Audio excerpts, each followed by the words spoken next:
for many years, the electric car market was pretty uninspiring and downright bland. While I respect vehicles like the Surge here for being pioneers of the electric car industry, it wasn't until the last few years that the true performance potential of the electric motor was starting to be realized. And now, we have a new entry into this electric sporty car market. And this time it's from Obey.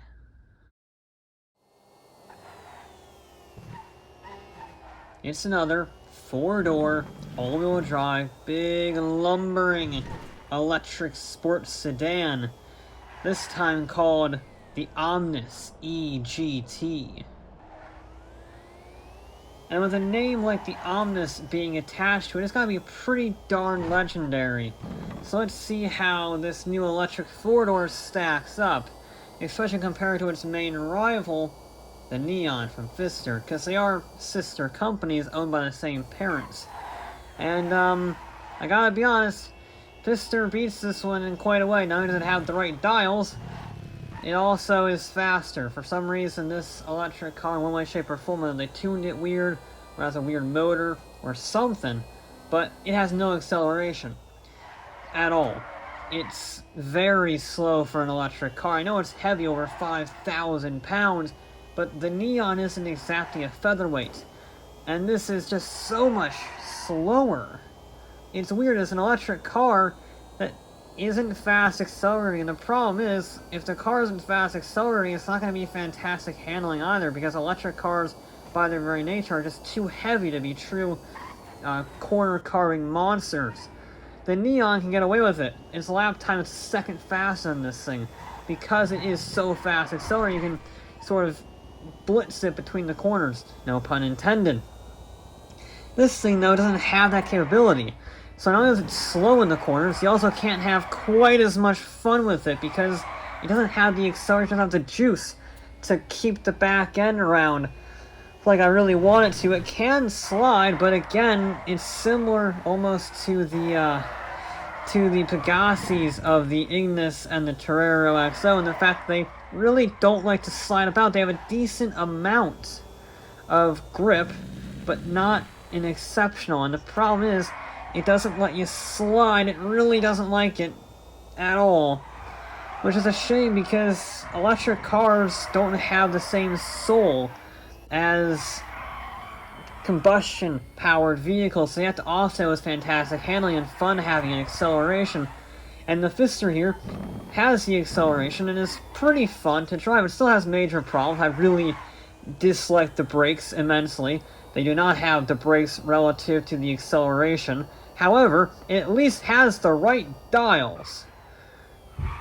It's very basic, but apparently that is difficult for some manufacturers.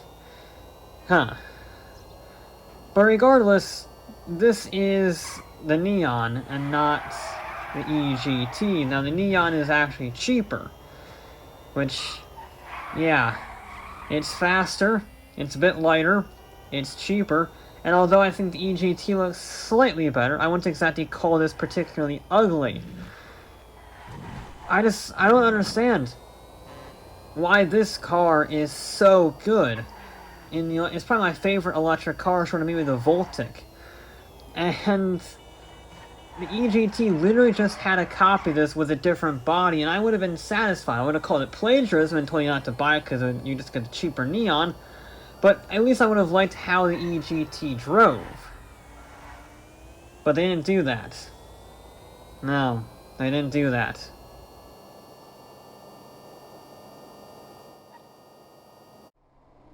So what we have then is yet another four-door electric all-wheel drive sedan that doesn't have the same charms as the one from a few years ago by its sister company.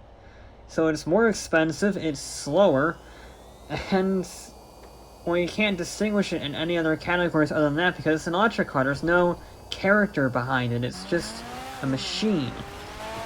And even worse is that it's compared to this. It has the same name as the legendary Obey Omnis, which won the World Rally Championship twice in a row. and introduce all-wheel drive to the world of rallying. It's a seriously important car. There's never been anything like the Omnis before, or really since, certainly in rallying, but just in general. Unfortunately, the EGT does not share that same quality. It's just not up to par, and it doesn't innovate anything. It doesn't introduce anything new. In fact, it's worse than its rival from a few years ago. So having the Omnis name on this, it's like a slap to the face. All in all, just one big, colossal, heavy disappointment.